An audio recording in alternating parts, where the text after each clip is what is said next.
Good morning everyone, we have Team Francisco de Andrea. We'd like to begin by introducing ourselves. I'm Ashwini. Namrita, Isha, Chaitanya, and Aditya.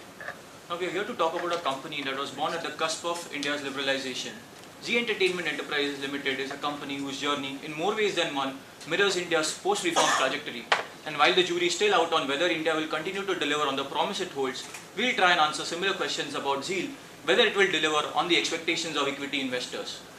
Zee was founded in 1992 by Subhash Chandra with the launch of India's first Hindi satellite television channel Zee TV. It is a subsidiary of the SL Group and it is one of India's leading television, entertainment and media companies. It has around 32 channels including 29 international ones and a global subscriber base of around 670 million. It has satisfactory corporate governance practices and it rates better than industry average on CSR practices. Now before we look at the company in more depth, let's try and understand the industry it operates in. So you have content creators who produce content on a fixed cost which is procured by broadcasters who in turn deliver that content to households with the help of distributors, which includes multi-system operators and local cable operators and DTH operators. Distributors derive their revenues from the share of a subscription fees charged by individual households as well as carriage and placement fees demanded from broadcasters. Now in order to bargain better and overcome the problem of underreporting by LCOs, broadcasters got together and set up something called channel aggregators who are a negotiating interface between the distributors and the broadcasters. Given this, Zee's recent performance has been better than expectations, with its net income from operations in the last fiscal being around 37 billion rupees, an EBITDA of 9.5 billion rupees and a PAT of around 7 billion rupees. Given its high growth trajectory, it has had an impressive ROCE of around 27% and a return of net worth of around 18%. Operationally too, it has done well by boosting channel offerings and its subscriber base globally. It has launched a series of initiatives including new and innovative digital platforms like Ditto TV, Yup TV in order to target emerging and niche customer segments. Now, coming to the investment case, we are positive on Zee's potential based on its consistent past performance and future growth projections. The investment case is built upon digitization driver, advertisement spend and increase in TV penetration. Looking at digitization spend, due to government mandate, there will be increase in digitization subscriber estimated to 180 billion by 2017, thus benefiting the broadcasting industries. There are various benefits of digitization. The first benefit is the subscription revenue will boost significantly because digitization will help reduce the problem of underreporting of subscribers by MSOs and LCOs. Second, we will look at decline in carriage and placement charge by MSOs as a result of bargaining power increase by broadcasters. Thirdly, we will look at increase in pay TV ARPUs. This is very low and it is expected to increase. This is very low and it is just at rupees 160 per month and it is expected to increase. And lastly, digitization is a catalyst to licensed channel growth trajectory and this will help overall the broadcasting industry. Further, we have also seen various opportunities in India. In India, the TV penetration is very low at just 65 per households. Also, TV sales is growing at a very steady rate. Both of these will help the advertising industry and Zee on together. Then looking at advertisement spends. Overall, the advertisement spends is 0.5% of GDP in all major economies, while in India, it is just 0.29%. We expect this to grow on basis of growing GDP growth rate and shift from TRP based system to TVT based system which is globally accepted. And we expect it to grow to at least 0.37% by 2017. Then overall Zee is an industry outperformer and thus it will benefit from broadcasting industry, it will benefit from digitization in broadcasting industry and increase in TV ad spends. Also, the subscription revenues and ARPUs are expected to increase on backdrop of digitization. The subscription revenue share is going to increase. And finally, Zee's ads revenue is growing at 18.5% year on year. Thus, this will help Zee to gain benefits of ad spend trajectory in India. This was the investment case for Zee. Now coming to the financial analysis and projections for Zee, we expect the revenue to grow by 19.5% CAGR from the current 37 billion to about 75 billion in 2017 based on our base case. This growth would be boosted by an advertisement revenue CAGR of about 14%, which is twice the nominal GDP growth rate, and real GDP growth rate, and subscription revenues growth rate of about 23%. bolstered by the digitization investment case.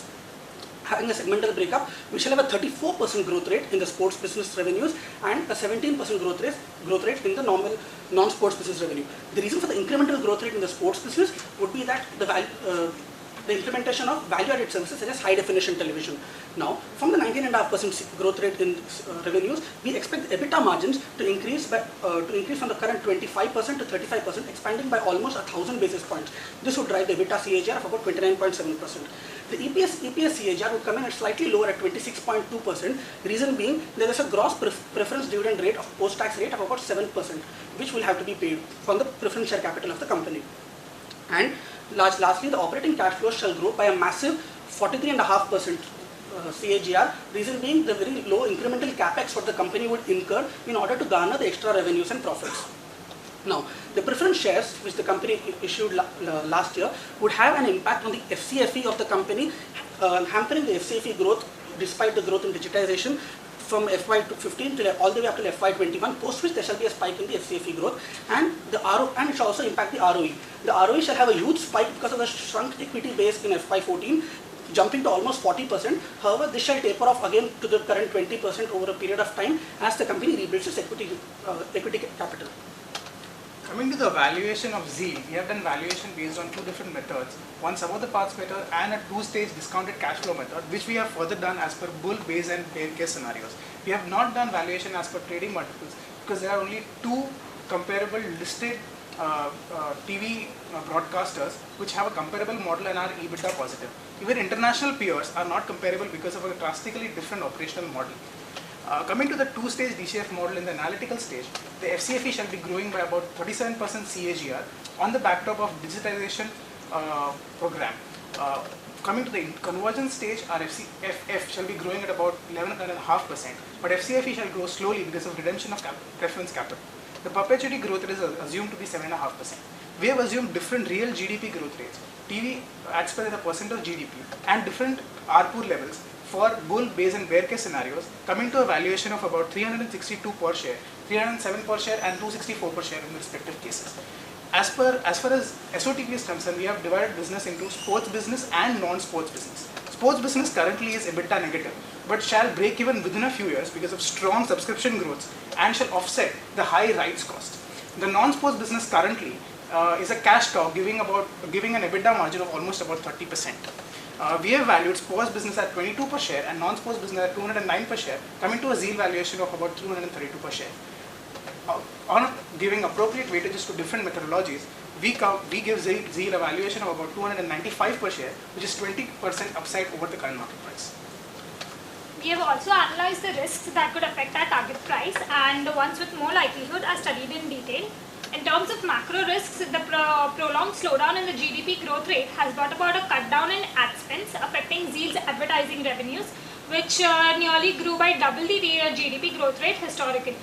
And moreover, any hiccups in the digitization implementation can affect Zeal's subscription revenues. The nationwide implementation is expected to complete by December 2014. Talking in terms of business risks, competition and the prospects of spike in content and programming costs are the two major business risks. In the Hindi GEC space, Colors, Sony, ZTV and Star Plus are fighting for the top notch. Zee Cinema is a leader in the movie space, but still it faces competition from Star Gold and Setmax. Zee's regional offerings have done quite well with Zee Kannada, Zee Tamil, Zee Telugu having a good viewer base. Talking about the cost structure, programming and content costs occupy about 60% of the costs of Zee. This is about to rise considering the competition and acquisition of more content. We have also done a sensitivity analysis on our target price to check any moderation in the digitization implementation. The base case price is moderately sensitive owing to increase in the digitized subscribers as well as digitized ARPUs.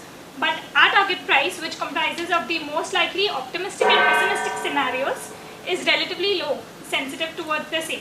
The sensitivity analysis is also done considering the other valuation parameters as well.